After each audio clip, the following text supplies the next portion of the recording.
زعيم حزب مش الام دي، مش الام دي، هو رئيس زعيم الحزب يعني. رايت.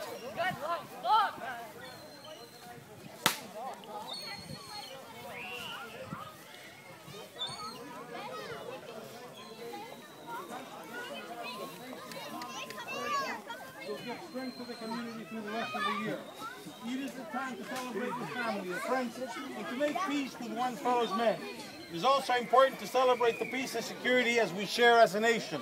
On behalf of the Liberal Party of Canada and our parliamentary caucus, I wish everyone attending a joyful and safe festival. Eid Mubarak. Thank you. Thank you.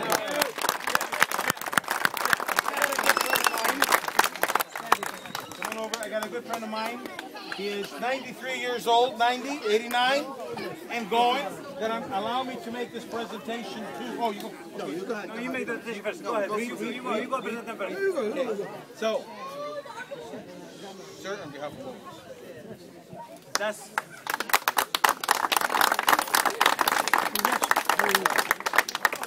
Okay, maybe, Jim, introduce yourself to Dr. Shaheen. Go ahead. Okay, this is, I'd like to introduce Dr. Fuad Shaheen. Probably a lot of you guys, maybe you've met him before. Those who are from St. Catherine and Niagara Falls. Dr. Shaheen was born in Garian. Anybody from Garian, Hannah? 1922. His father was an officer in the Ottoman army and returned to Libya, where he established military bases with Ramadan al-Suwahni in Misrata, and fought together with Abdurrahman Azzam Pasha against the Italian oppression. The family then migrated to Egypt and eventually to Syria, and he went to medical school. Yes, and eventually went to Turkey and he did his medical school in Turkey. 1958, he moved to Ontario. So I don't know if there is any Libyan here. He moved to Canada before 1958. 85, and then he did his internship in General Hospital in Kingston, and then he became a urologist affiliated with Greater Niagara General Hospital, Niagara Falls, Ontario, where he continued to practice until retirement. Over the years, he was motivated. He has been the motivational force and the founder and the co-founder of a significant number of organizations which were created to promote greater understanding, awareness, and education about humanitarian peace and importance of upholding dignity of all human beings, such as the Islamic Society of Niagara Peninsula. He also founded the Islamic West Association of Canada and the Canadian Turkish Muslim Association. He also founded the Islamic Foundation Incorporated of Toronto. He also founded the Council of Muslim Communities in Canada and the International Development and Relief Foundation. His strong, long commitment to social justice enforced Dr. Fuad Shaheen and others to create a non-governmental Muslim organizations committed to reaching out to the Canadian community and assisting the suffering of people every part of the world. Furthermore, Dr. Shaheen has represented Canada at a number of international conferences on world peace and world religion. In January of 2009, Dr. Shaheen was recognized by the Ontario government with the Order of Ontario for his contributions to the community. So Dr. Shaheen has never been to Libyan gathering before, so we figured out we'll bring him here today, and I'm sure he's so proud. Maybe he can give us a talk. The next year would be in Libya soon.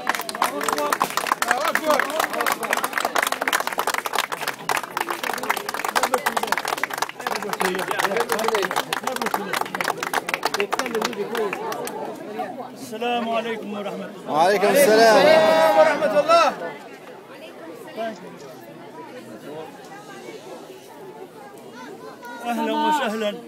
أهلا وسهلا بالليبيين. أهلا وسهلا بإخوان المجاهدين والشهداء. أهلا وسهلا بكم جميعا في هذه البلاد الطيبة. ومن هذه البلاد الطيبة نذكر ونتذكر الشهداء والعاملين في ليبيا جميعا، وندعو لهم بالخير ونتمنى لهم التوفيق إن شاء الله، ونسعى بكل مجهودنا أن نساعدهم. الحمد لله.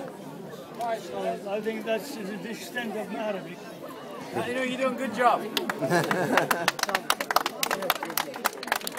Well, thousands and thousands of people were waiting for this marvelous day when the dictator, the horrible man, is sent away.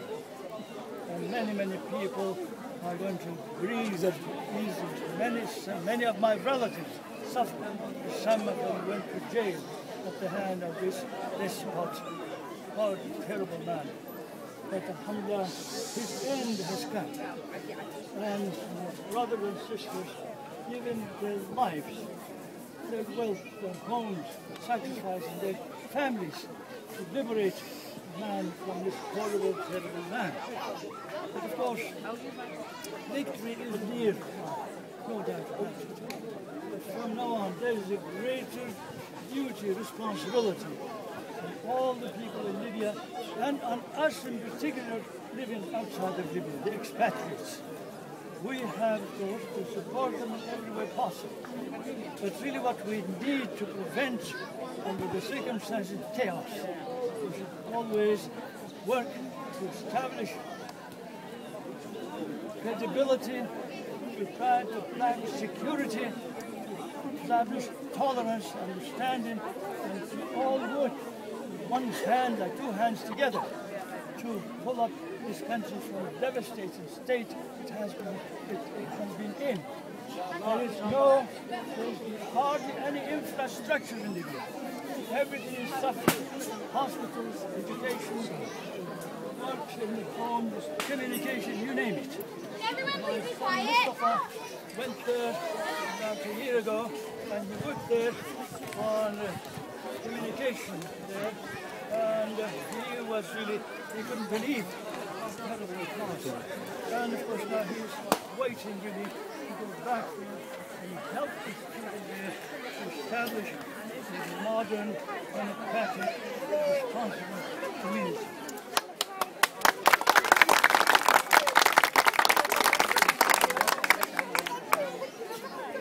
Tripoli used to be called the jewel of the Mediterranean for many years. It was so beautiful. Would be again. Inshallah. It was so when I visited it for the first time in 1958 on my way to Canada. It was, the king was there and the parliament was there. It was wonderful, good functioning democracy there. So we have to go back to the same thing with democracy. Yes. When we really empower the people.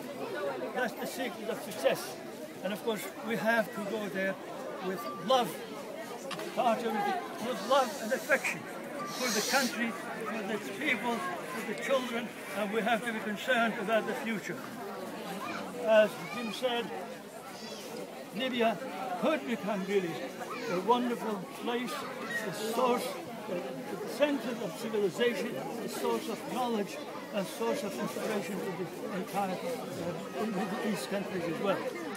So it depends again on all of us and on the people there to stay at the right path, not to deviate and not do anything wrong.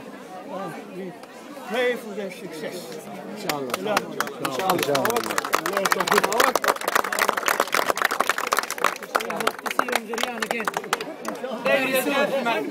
Ladies and gentlemen, there's an important person I would like to introduce you to. We have somebody, the day Tripoli was liberated, and our community went out to Dundas Square, and suddenly we have a man who was standing beside us. Guess who's who? He was Mr. Jones. He, the gentleman, one of the votes for the resolution 1973, and that's one of the guys who was behind that resolution. So I'd like to introduce you, Mr. Jones.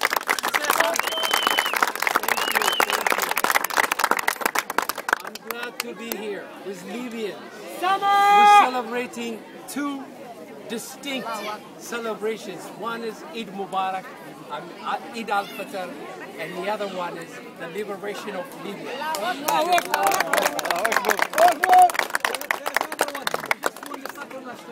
The soccer match is the third one, that's just an addition. And I happen to be responsible for the 1973 resolution, which was to take up and protect the civilian of Libyans. And that resolution is still being enforced today, and we will make sure that it does its job and it stays on until the end. And what we expect is from Libya, throughout the world, all Libyans in diaspora, as well as Libyans in Libya, in proper Libya, to aspire to be a democracy. And we expect women to be included in that democracy. We expect women from all walks of life, from the city and from rural areas, to be represented. At least 25% of the political makeup of the Libyan political makeup should be women.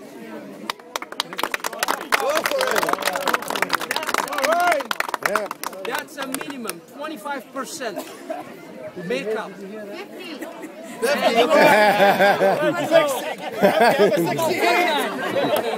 That's a minimum. That's a Zero. That's a base.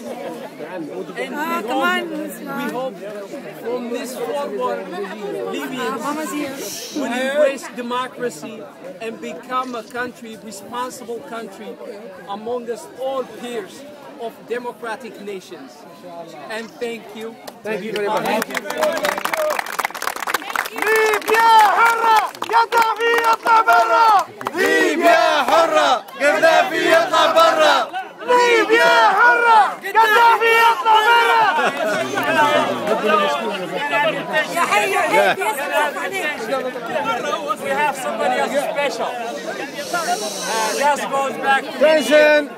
we have, excuse me, we have Mr. and Mrs. John Leeson, who has been in Libya many times and had made great friends in Libya.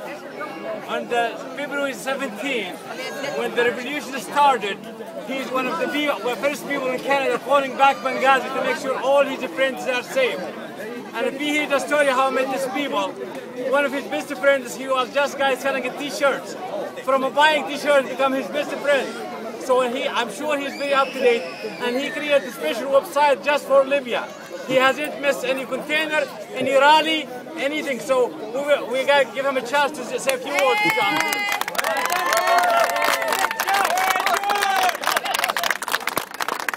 Where's the other half? Where is Mrs. Leeson? Where is she? She's over there. Just Okay, so okay, go ahead. So, but anyway, it's wonderful to be here. It's so wonderful after the first time. I was at a Libyan event in Toronto on February the 19th or 20th? The 19th. To be here after final victory. In fact, the day that my wife and I went to that event at Young Dundas Square on February the 19th or 20th, we had been to Libya for the first time 5 years ago. We've been a couple of times. We had never met a single Libyan in Canada until that day at Young Dundas. So that was one of the great accomplishments of this revolution. It brought us together with the Libyan All the community. Libyans together as well, not just you. Oh, yeah. Yes. And here's my wife, Oksana. And, you know, we have been to Libya a couple of times. We have people that are extremely close to our hearts there. Not just our friends, but every stranger who met us in Libya, who welcomed us. The very first Libyan I met in Tripoli, when I walked out of the hotel, 2 seconds after I was there, somebody was right on me, asked me where I was from, asked if I wanted to go somewhere, and I wondered, why does he want to take me somewhere? And then when we started walking, I watched what he was doing as we walked across the busy road. He was on the other side of the cars from me. He was watching, he was protecting me. He asked if I needed money, if I needed a car, if I needed help. From that first moment in Tripoli, we were safe and we were loved, and we feel the love ever since. We feel the love from there and from you. And the fear and the hate of a certain person who is now gone. So we celebrate with you. thank you.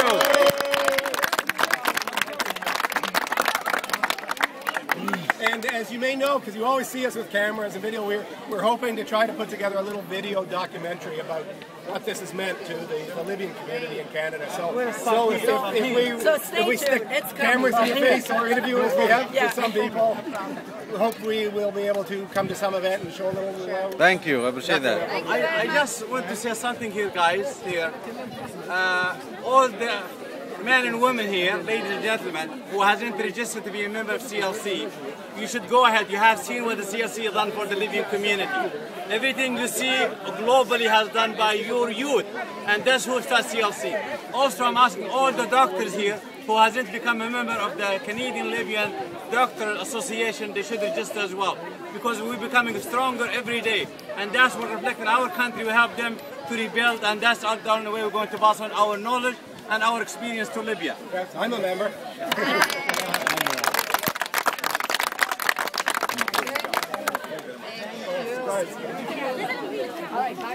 Zena.